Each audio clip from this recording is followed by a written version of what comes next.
Welcome and good day. This is The Channeled Truth. I'm your host, Thomas Leichardt, and I'm a channeler myself, and I love exploring the works of Seth, as channeled by Jane Roberts, Bashar, and Abraham-Hicks, as well as other channelers. And with me today, I have a very, very special guest to explore mostly the works of Bashar. She is an author, she is a spiritual guide and a speaker. And so let us warmly welcome AndRa Skye to our digital forum. And so today we are going to be talking about flow and the way we sometimes define ourselves as being out of the flow or in the flow. We'll speak about definitions. And I know, AndRa, that you've had a lot of time to think about all this and feel your way through it and practice it. So I want to open the floor up to you to start us off here. Hi, Tom, and thank you for having me.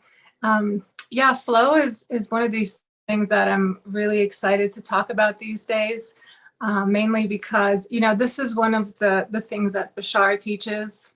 Go with your flow because your flow knows where you need to go. And flow also happens to be such a big cultural buzzword right now, where everybody's talking about being in the flow. Everybody wants to be in the zone and hit that, peak performance state. And I think that maybe some people don't understand that ebb and flow are two sides of the same coin. It's like ebb is a part of flow, and you can't have one without the other. It's, the yin to the yang, or like the in-breath to the out-breath. Like, no matter how hard you try, you can't just breathe out all the time, right? You can't just express outwards all the time, which is the way most people define flow. And I would like to propose that ebb is a part of flow and not an interruption in it, right? And so it's necessary to be able to go through these periods of ebb without defining it as something going wrong, because things have been slowing down, and instead to just understand that this is part of a natural cycle. It's part of natural rhythms. And if we look at nature goes through cycles and rhythms all the time, everywhere. There's seasons. Even the ocean has ebb and flow, right? And we're mostly made of salt water, so it's kind of the same thing, right? And I started wondering why people define ebb as something going wrong, and why people resist ebb as if it's not part of flow. And what I came up with was this idea that we have a cultural belief that says your worth comes from what you do and what you produce, right? Your productivity. And I think until we have that inherent sense of self-worth and self-love, where we understand that we're worthy just because we exist, not because of what we produce, even when what we produce is tied to our highest excitement, right? If we think that our worth comes from that, from what we produce, then we're going to resist ebb. And we're not going to allow ourselves to slow down because, as Wayne Dyer put it, if who you are is what you do, then when you don't, you aren't, right? And I think this is why it's so important to have a healthy sense of inherent self-worth and self-love before we start applying the formula. Because without that sense of self-worth and self-love, I've seen people, use the formula to kind of beat themselves up over the head with and use it as yet another standard that they find themselves coming up short against. And I don't think that's how the formula is meant to be used, right? And that leads to burnout and self-judgment, right? And I think self-love is so important in being able to allow ourselves to actually go with the flow, especially when the flow slows down, and to understand that's just the natural part of the cycle. That's perfect. I was just thinking of an expression that comes, I believe it's from the Taoist tradition, and it says, nature does not hurry, yet nothing is left undone. right? It's this sense of everything's unfolding and everything is in perfect timing, right? Bashar always likes to say it's not about time, it's about timing. And it's about getting into the rhythm of your own cycles of timing and flow.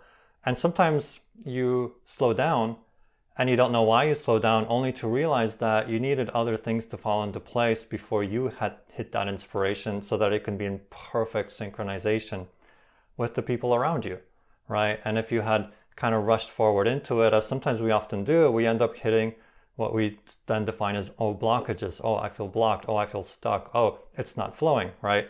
But that's because you kind of jumped the gun, right? Because there is a synchronization and a perfect timing to all this. So when you look at nature, and I love that you brought nature into this, because that is our reflective mirror for perfect synchronization, right? And harmonization. Everything works together, flows together, grows together.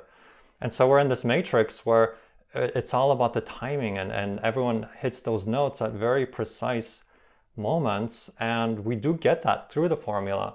But sometimes the formula tells us to slow down, right? And so like you're saying, then if we have negative beliefs, if I don't produce today, and if I don't produce for a week, my worth, my sense of value goes down, right? It's tied into that productivity. But that's also an opportunity for growth, right? It's just like, let me investigate that, right? Now all of a sudden you can use that in a positive way, even though it's bringing up negative beliefs, right? So that's what I love about these teachings. It really is a complete kit once you get all the puzzle pieces together. But I just wanted to riff on that aspect of nature because it's such a beautiful reflection for us. And that's why we love spending time in nature, so we can get that deep connection and harmonization with the planetary cycles. So thank you for that. Yeah, absolutely. And I totally resonate with everything you said there. And when we look at nature and we look at the outward expression and the inward expression, when nature slows down outwardly, it's because transformation is happening inwardly, right? Yeah. And that's exactly how it goes for us as well. When we hit a state of ebb, instead of thinking this is an interruption in my flow, we could think of it as the flow is turning inward. And so there's transformation happening on the inside, which is why the energy can't express on the outside in the same way that it does in the outward expression period of the cycle, right? And I think when we allow ourselves to surrender to that, not only will we not see this as an interruption, but we can actually enjoy those periods of ebb, right?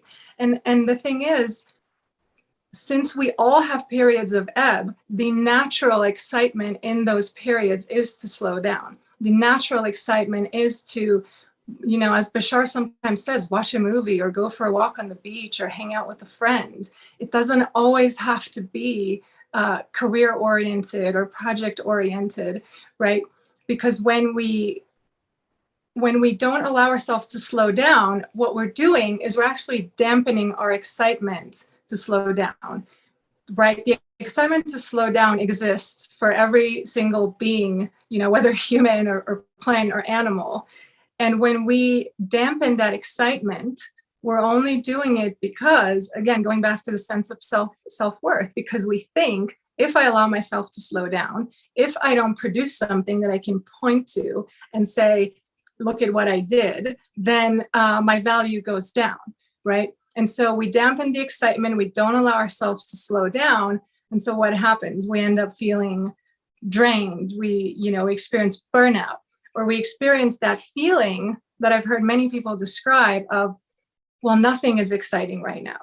And when that happens, this is where our emotional guidance system is so brilliant, because that is the perfect sign to stop and take a step back and look at what you're doing. Because if you're burnt out, you're not truly following the formula, right? Because the formula is supposed to be fun. It's supposed to be exciting and energizing. So if you're feeling burnt out, what that is, what I perceive that as, is your inner child rebelling against the judgmental adult that says you have to do, or else you're not enough, right? So your inner child kind of crosses their arms and says, I don't want to do this right now, And it doesn't matter, like, if you're a painter and you're excited about painting, but then you find yourself going through a few days or weeks or even months where you just don't feel like painting, don't force yourself to do it, because there's a reason you don't feel like doing it. So just step back and see, what else could I do that's exciting? And you may go through days and weeks where all you want to do is eat and sleep and watch movies. And you have to be okay with that. And you will be okay with that when your sense of self-worth comes from who you are instead of what you do.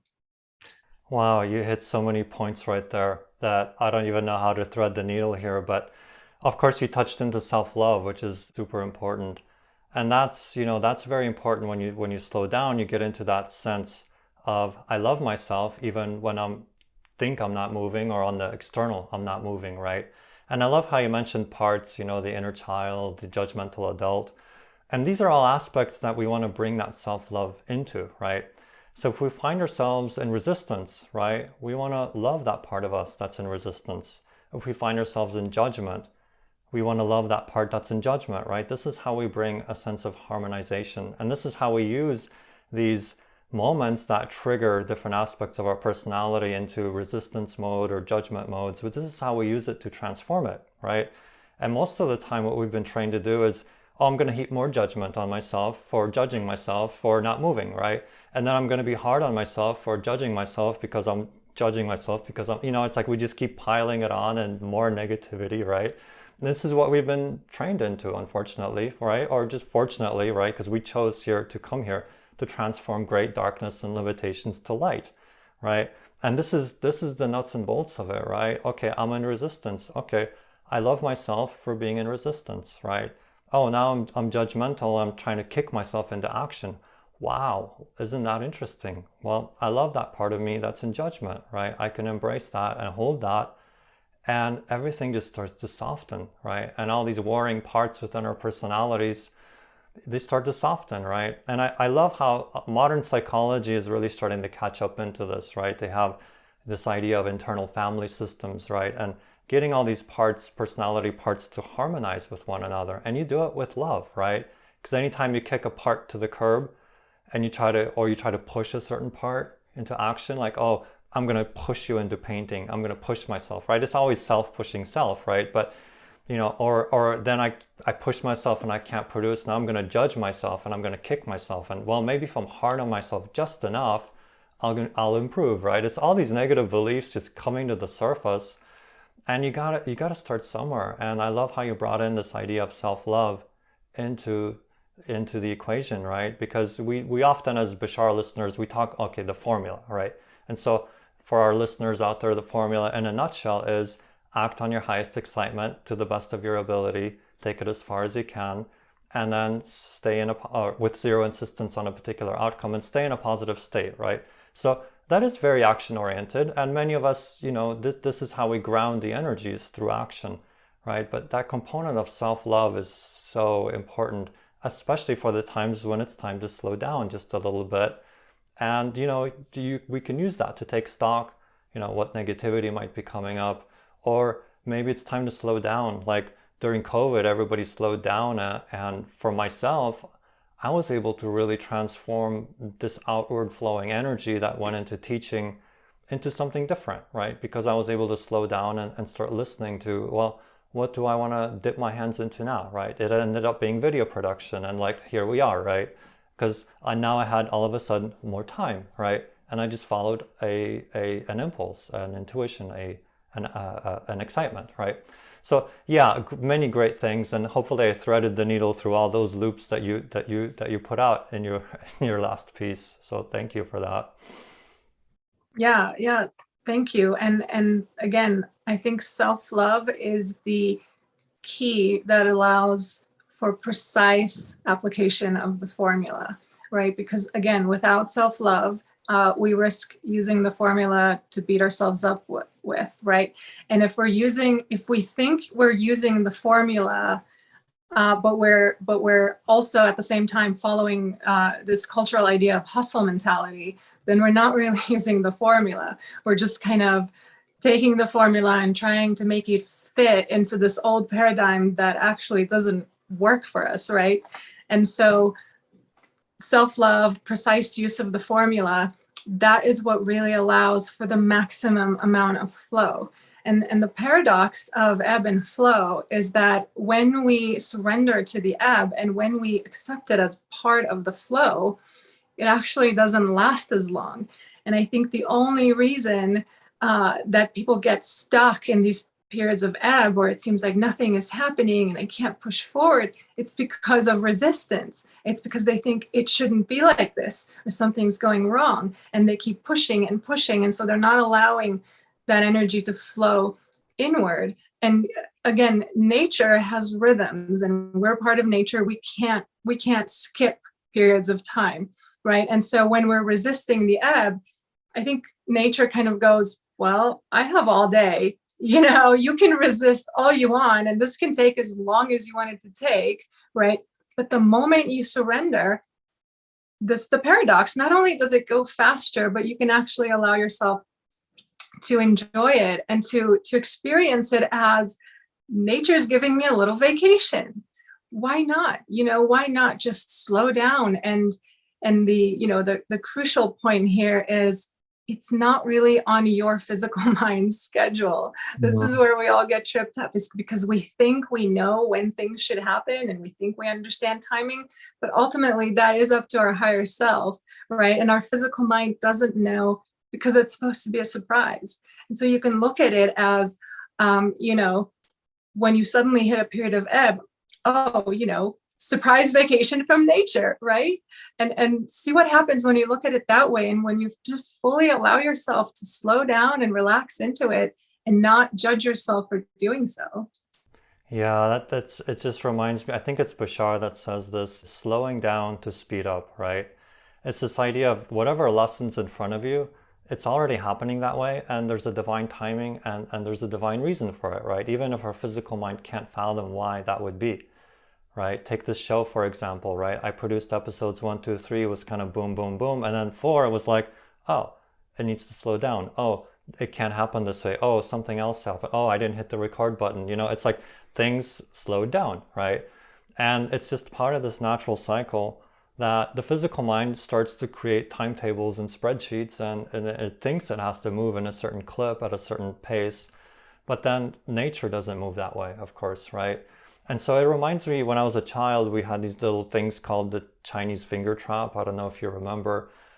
But it was this thing where you stick your 2 fingers in there. And then the paradox was when you tried to pull your fingers out, it would tighten up, right? And you actually had to, so here's the phrase I wanted to introduce, is you had to kind of lean into it, right? You had to kind of push your fingers together so it would loosen the trap, and then you could pull them out easily, right? But if you started to pull your fingers apart, it would, the more you pulled, the tighter it got. Right? And these ebb flows are very much like that. It's like the faster we try to move in an ebb aspect of the cycle, it's like things slow down even more and even more, right? And the paradox, slow down to speed up, right? Use it up. As soon as you use up the ebb for what it's designed to do, whatever that is, even though you can't conceive it with your physical mind, you slow down, you lean into it, and all of a sudden you find yourself just moving right through that ebb in this very miraculously, paradoxically fast way, right? So I love how you brought that in, because I wanted to bring this piece in as well. Yeah, absolutely. And also, pay attention to how you're defining everything, because if things slow down and you automatically define it as something's going wrong, then guess what? You can't experience it any other way. And so you're going to experience it as an interruption, as a block, And then if you decide to define it in a positive way and say, okay, I will surrender to the ebb because I know this is part of natural rhythm, I think it's also important to not do it with the expectation, like, well, I'm doing this because I want things to speed back up again, right? Because then you're still kind of insisting on a specific outcome.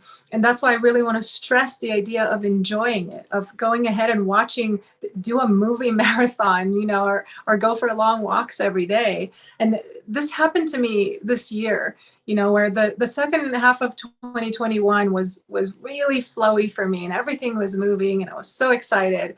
And then as soon as this year started, things just came to a halt and everything slowed down.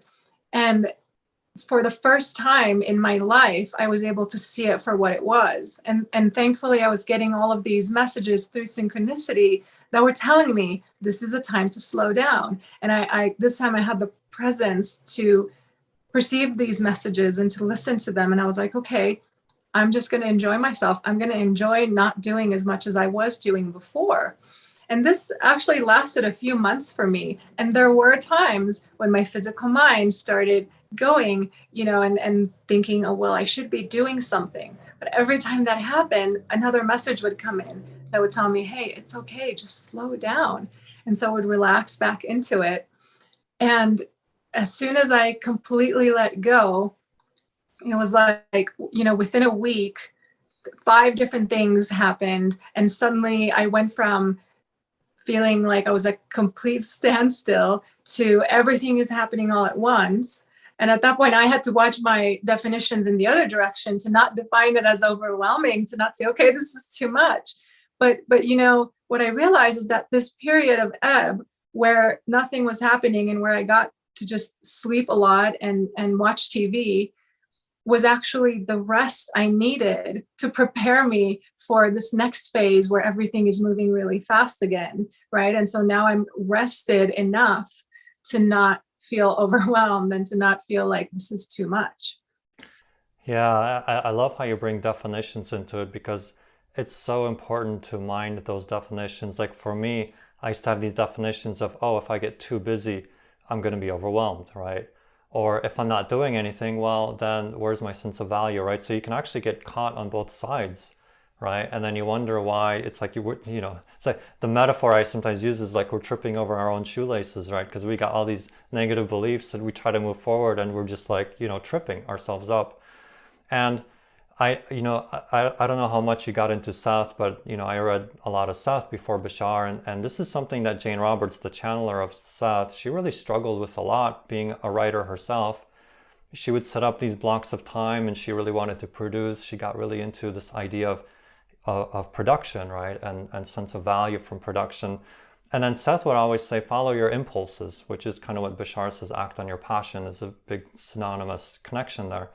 Right, but then if the impulse would say, "Oh, go take a walk," go outside and watch the sunset, she'd be like, "Well, how productive is that?" Right. So it's when you really study Jane's books a little bit more, you kind of see how she really wrestled with this, and how much Seth was always encouraging her to act on your impulses, to follow those impulses. So I believe a lot of us creative types, we get into this idea of that the assembly line time is what the culture demands, so to speak, or teaches.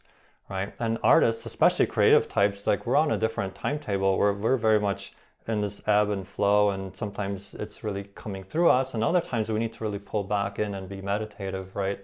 So it's like playing with those definitions and seeing, following those impulses and acting on those passions that are unrelated, as you said, earlier in this talk, from our career path, from a project orientation, right? That's exactly when the inspiration can hit you, right? You might be walking on the beach and all of a sudden you start getting this incredible download, right? It could be because you decided to take some time to listen to some music, right? A certain song comes on, you hear a certain lyric or a certain riff, a certain melody, and it's just like boom, you just light up from inside.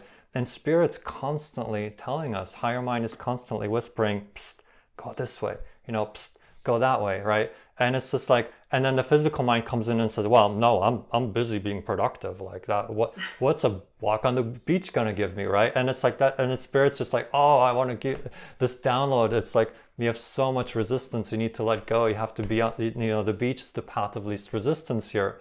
So, right, so it's like listening to, especially those kind of odd and unusual impulses, they're there all the time.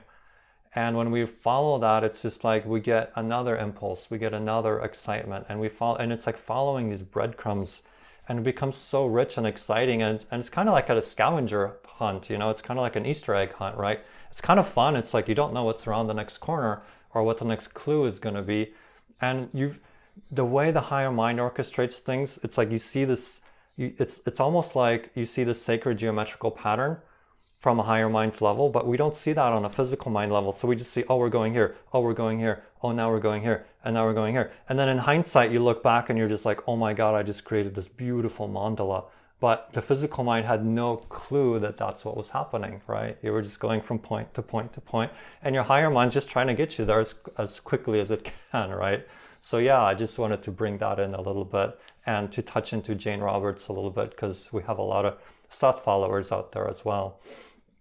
Yeah, absolutely. And I can totally relate to that, because that's how it's been for me this year. You know, I got the idea for the title to my book at the beginning of the year, and the title itself kind of organized the entire book for me, and I was very excited to work on it. But I just didn't feel the impulse to start writing right away, and so I didn't. And I did go for walks because that was the most exciting thing for me to do for the first few months of this year. And I was constantly getting ideas, and so I would stop on my walk and I would pull my phone out and I would do a little voice recording of an idea that had just come. And so now I have all of these ideas that I can expand on now that I feel excited to write, you know. And the funny thing is that, you know, the cultural belief around productivity of doing something every day and kind of getting in this continuous rhythm, right? It actually works a lot better when we flow with natural rhythms, and we actually end up being more productive when we flow with natural rhythms, because when you move with nature, you become a force of nature. And it's not force in the sense of making things happen. It's force in the sense of you're moving with all of life, and then all of life can flow through you, and then everything happens in perfect timing.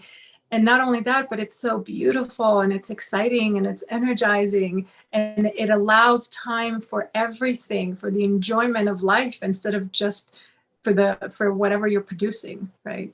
Yeah, and that's where the formula really comes in, right? There's that whole complete kit Bashar unpacks, and being in alignment and synchronicity with everything else, and just having those synchronicities happen.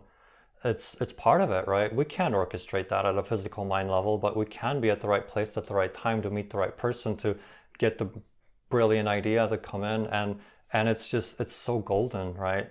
And I know myself, I still take my mom's dog for a walk, right? It's just, I got this intuition one day. It's like, oh, I'm gonna go get my mom's dog and I'm gonna walk him, right? And that's where the idea for this show came in. It's like I was walking a little buddy, right? And this idea came in like, oh my God, the channeled truth, the channeled truth. Okay, it's like the title come in, and I'm like, oh, I think this is a show I could do. Okay, so you know, it just happens when you really follow those unusual impulses. I could have easily said like, I ain't got time to walk somebody else's dog, you know, or whatever, you know. It's oh, I'm too busy. Oh, this or that, right? But how would I, you know, it's like that was the most easy time for my mind to accept a new idea, right? And Seth referred to this as the magical approach, right? I think the title of the book is The Magical Approach. And he compared and contrasted assembly line time with the magical approach, right? Or the rational approach with the magical one, right? So it's so rich and so juicy to be in the flow, but also to find yourself at the right place, at the right time, with the right people, doing the thing that is going to totally support you, and then the thing that you do totally supports them, and all of a sudden it's this compound effect that you can't produce that on your own, even if you tried, you know what I mean? But if you let synchronicity work for you, all of a sudden it's just this compounding effect, and it's a harmonic, right? It's like you put two notes together that are just perfectly pitched, and you get this beautiful sound that comes in. You add a third note in at the right pitch, and you just start getting this. I'm a sound healer, right? So I can relate to this musically, right? And it's because of right timing, you know, your right frequency, right timing. And good luck orchestrating that with the physical mind, right? We can barely see just where we're at in time space, but the higher mind just sees that whole orchestra. So yeah. Yeah, and I love the idea of the magical approach, because when you think about it, what is magic? Magic is nothing more than understanding how nature works and understanding how to work with nature. That's what alchemy is. It's understanding the process of transformation, you know, as shown to us by nature, and deciding to work with it instead of either resisting it or trying to push it in a certain direction. And it's like, as soon as we align with these natural currents, everything does become magical. And as soon as we let go of the silly notion that we have to be productive all the time, or else we don't have any value, then we can really allow ourselves to relax and actually go with the flow, not just when things are going the way we think they're supposed to be going, but all the time, because that's what it is. Your life's flow has these ebbs, and you have to be okay with it. And the more you're okay with it, the farther along you get. If you pull out your little oars when you're in an ebb and you start, paddling and you think, no, I want to go faster, then you're actually stopping your own flow. And then you wonder, why am I stuck? Why do I feel blocked? Why do I feel exhausted and burnt out? It's because you're not truly following the formula. You're still following the rat race. Yeah, I mean, this is what Abraham-Hicks loves to talk about is going upstream, right? It's like paddling upstream. It's like we're all taught, put your shoulder to the grindstone, or, put some elbow grease into it. We have these sayings, right? No pain, no gain, right? We could think of about 20 of them if we just stopped to think about it, right? But it's this idea of like, you got to really work hard, and then you prove your value and your worth. And then through that, you get the reward at the end, right, of the tunnel, right? And so it's cultural entrainment, right? We're all kind of quote unquote suffering from this. It's like a condition everybody has, but nobody knows they have it because everybody has it. So it seems normal, right? We call it, oh, that's normal, that's life, right? And we define it that way. And so now we're breaking through to fourth density, where we can actually see like, well, wait a minute, gosh, there's a much easier way. And it's just tapping into that natural current and the natural flow. So yeah, very beautiful to expound on this. So thank you so much for bringing this to us today.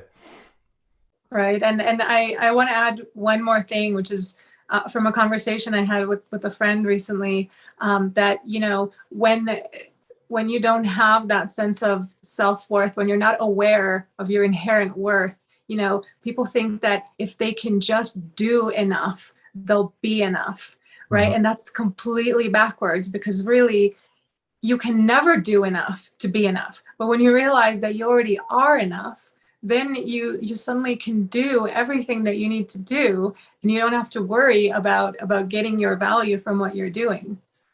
Yeah, absolutely. It's putting the cart before the horse, right? It's like we tap into our value, which is already there, and then it's a sense of overflowing. It's that self-love just starts to overflow, and it flows into everything else, right? And it's already abundant. It's like we don't need to quote unquote make something happen for it to come, and we don't need to produce something, nor do we need to orchestrate an event for us to feel good about ourselves, right? We already do feel good, and then we flow from there, or we slow down from there, right? But we're already connected, right? So actually this really inspires me to ask you to come back at some point and to unpack this particular idea of self-love and tapping into self-love and being in that state of overflowing, versus what we in third density get taught is, oh, I have to force things to happen. I have to get person A to really like me, and then then I can feel good about myself because this person likes me, right? So it's the whole idea of like that notion of love and self-love coming first, and then letting that flow out to the world. Let the horse lead. Right. Very good. So thank you so much for being here today. It was a joy and fun. And just for the viewers out there, we had this episode going last week, but I forgot to hit the record button, so we didn't really get it, right? So here we are talking about timing and flow. So how appropriate. This show is always helping me learn to be with the flow rather than resisting the way it is happening, right? So thank you for that as well. So thank you for our viewers. Yeah, so if you want to find AndRa out there, she does have a YouTube channel. It's called Basic Alchemy, and it's AndRa Skye, Basic Alchemy. You can easily find her on YouTube. And I'm excited that you're producing a book. Do you want to share the title with us while you're here? I was guided to not share the title yet, good. So it's going to be a surprise. Awesome, good. So surprises in store. So thank you all for being here. Thank you, AndRa, for being here. And may this episode inspire you to find your flow and to define your ebbs in a way that will inspire you towards even greater and greater expressions of your true natural self. So with that, we're signing off, and we will see you in the next episode.